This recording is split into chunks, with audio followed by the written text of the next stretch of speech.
So freedom is an interesting word, and how we use freedom is also very interesting in terms of its effect on us and its effect on those around us. Certainly, we can apply it to circumstances in our lives, but if we do that and we blame our circumstances, we will never be free. For in the end, freedom is a state of mind. Freedom is less a thing and more a state of mind. After 18 years in prison, Hurricane Carter, a boxer accused of a crime he did not commit, while still in prison and having no idea when he would be released, said, "I have never felt freer in my life." This is an amazing statement from somebody who is in prison. And yet, he meant it, and you could see it on his face. And yet, even as a state of mind, freedom is a paradox. And let me talk more about this particular paradox.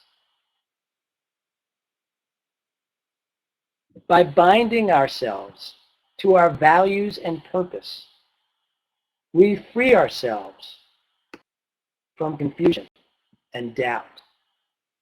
By holding on to who we truly are, we free ourselves from being led astray. By rooting down in the truth, we free ourselves from false perceptions. And the more we tie ourselves to our spiritual practice, the freer we become from the dramas and chaos of life. The deeper we feel immersed in the One, the greater our creativity expresses through our uniqueness. And so it turns out that the more we bind ourselves to that who we truly are, the freer we actually become from everything else that's not who we truly are. I have a particular relationship with freedom because at a very early age, 5, 6, I decided that freedom was the most important thing in the world. That if only I had freedom, I would be filled with joy and happiness.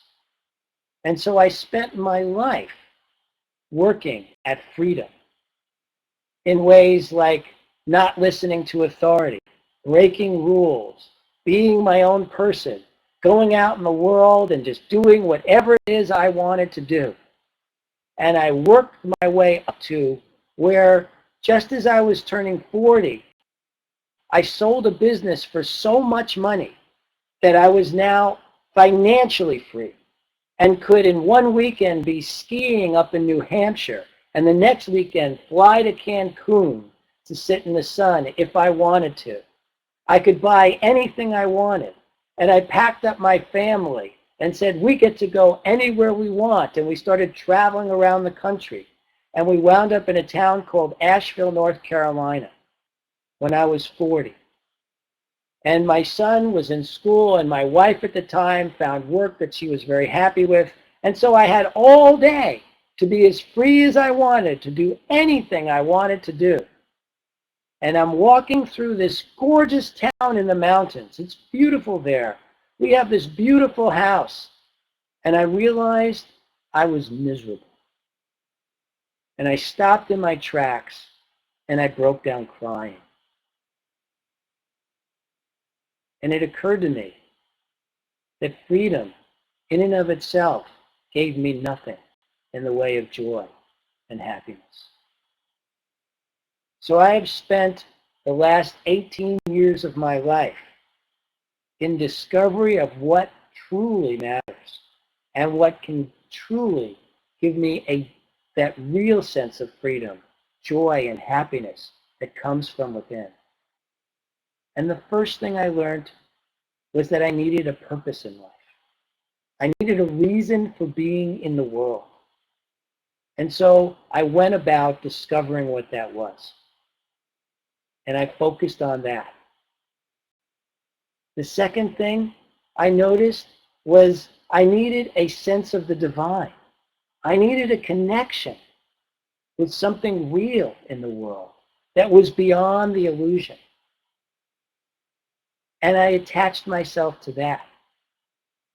I needed a sense of rooting down to what was really true, beyond the relative truths like we spoke about last week.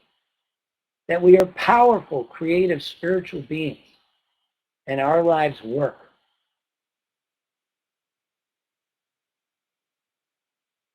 I found a spiritual practice that I could develop, that could hold me as I held it in those times of drama and chaos. And as I rooted down in understanding the One, I found my own voice and way of expression in the world, so that who I am and how I express myself is unique unto me, and yet rooted in the unifying One. So I ask you, what matters to you? Who have you come here to be? When we anchor in what really matters to us, on the deepest of levels, it frees us up in ways we can't even imagine.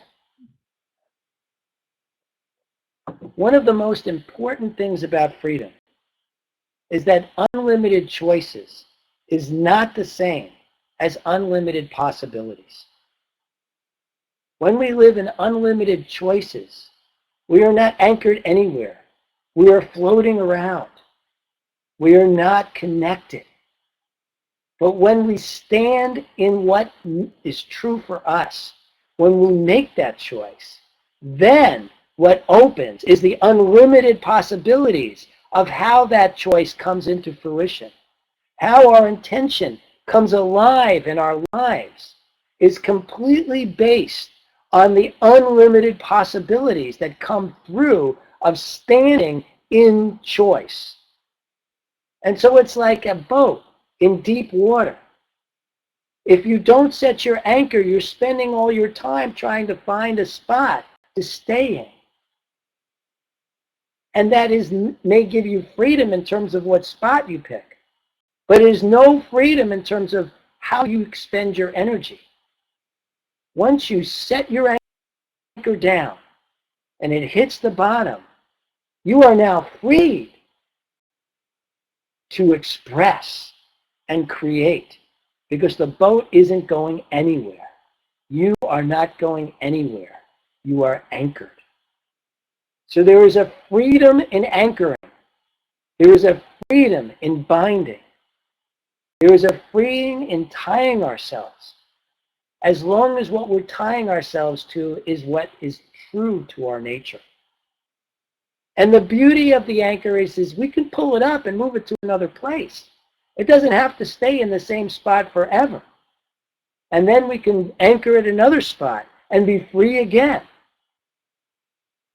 So I'm not saying that we're stuck with the choices we make, but I am saying that to flitter around and not make a choice is not free. It is actually the least amount of freedom. That it is through choice and anchoring that true freedom can come alive. You have to remember that we are dealing with an infinite intelligence. This is what we teach in Science of Mind, that an infinite intelligence creates out of the specificity of our choices. When we stay in the space of unlimited choices, how does the infinite intelligence know what to create for us? But once we make a choice, then the infinite intelligence can use its unlimited possibilities to create in ways in which we never would have even dreamed of.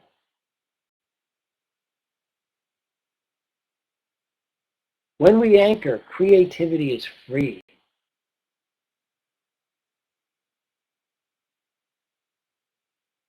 In the scope of, what I talk about a lot is it's not what you do first, it's what you do second. I found a new freedom for myself recently.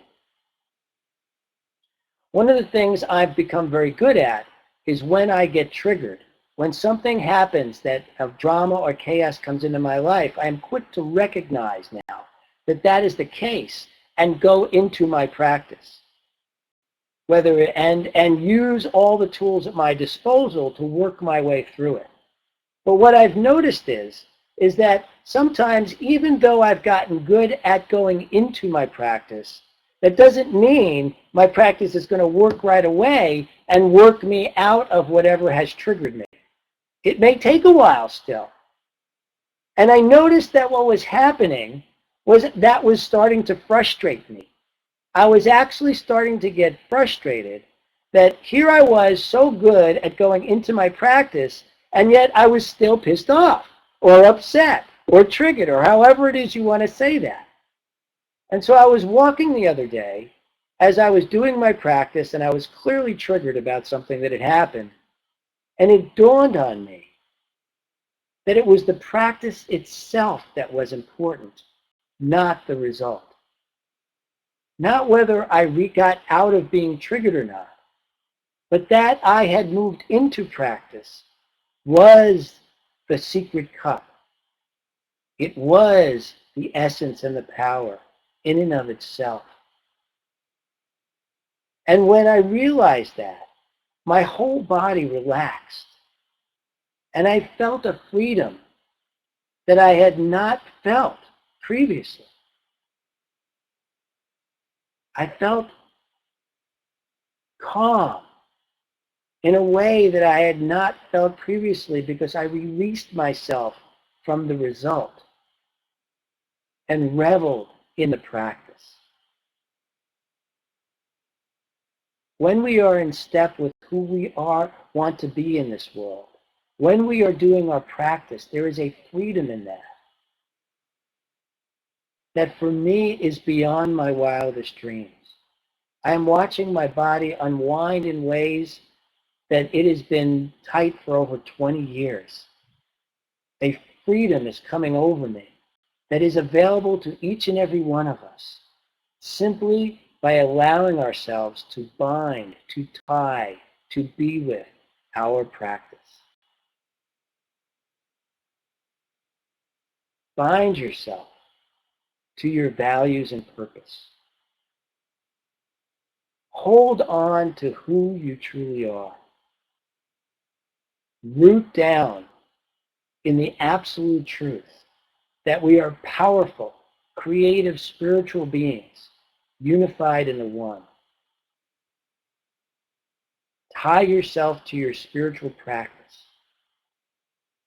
and deeply immerse yourself in the one. And what you get to have out of all this is you get to be free from confusion and doubt, free from being led astray, free from false perceptions and the illusions that life can bring, free from the drama and chaos, and free to express yourself as uniquely you. The freedom here is unbelievably wide and deep and available to each of us when we are willing to bind ourselves to who we have come here to be. So let's end this with a meditation. Please close your eyes, take a deep breath, and relax.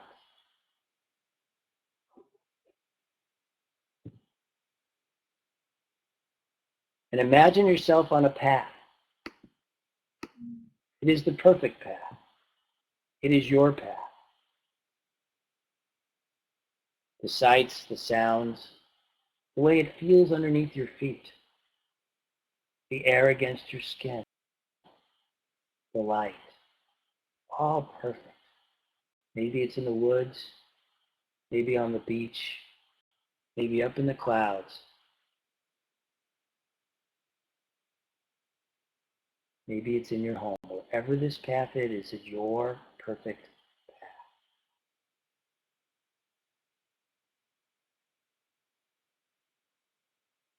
Imagine you come to a clearing. It is the perfect clearing.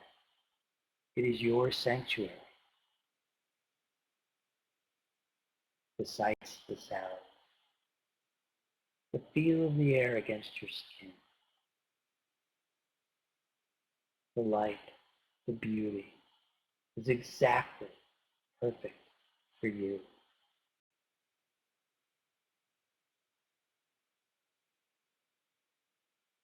There's a chair there. It is the perfect chair. Go and sit in it. And as you do, feel the of sitting in your perfect chair, in your perfect sanctuary.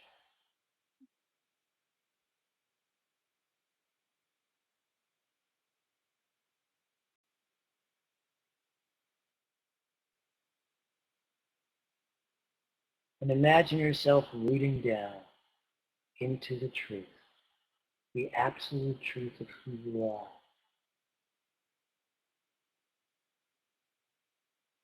Imagine knowing your reason for being and binding yourself to your reason for being.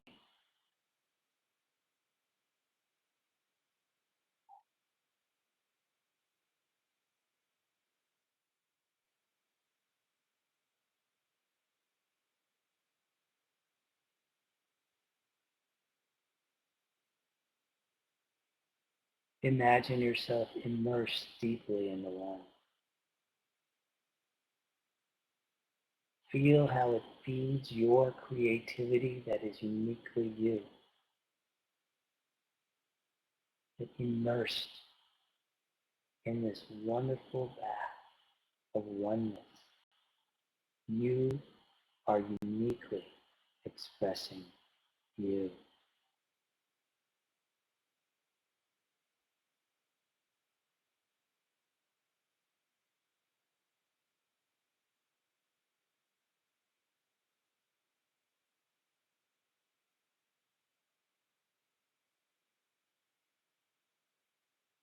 And from this deep place of knowing,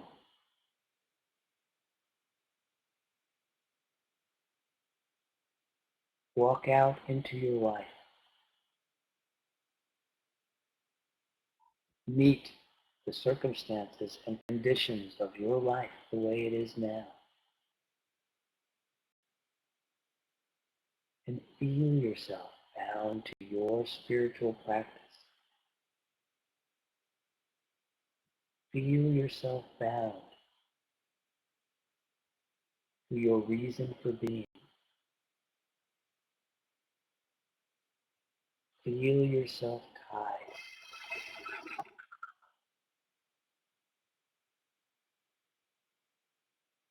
to the one.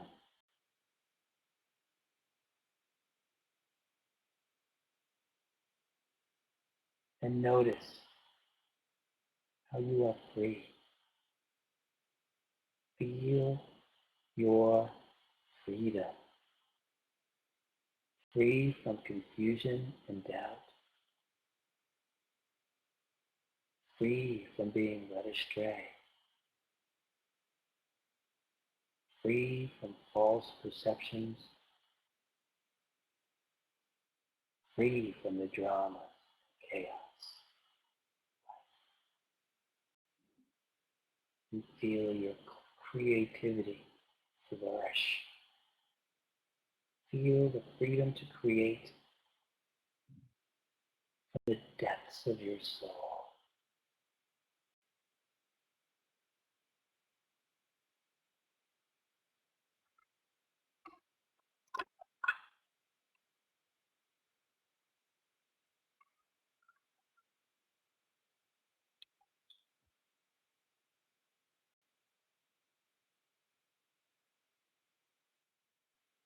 Thank yourself for this experience of freedom. Thank yourself for the deeper ties to your reason for being. Thank yourself for a life worth living.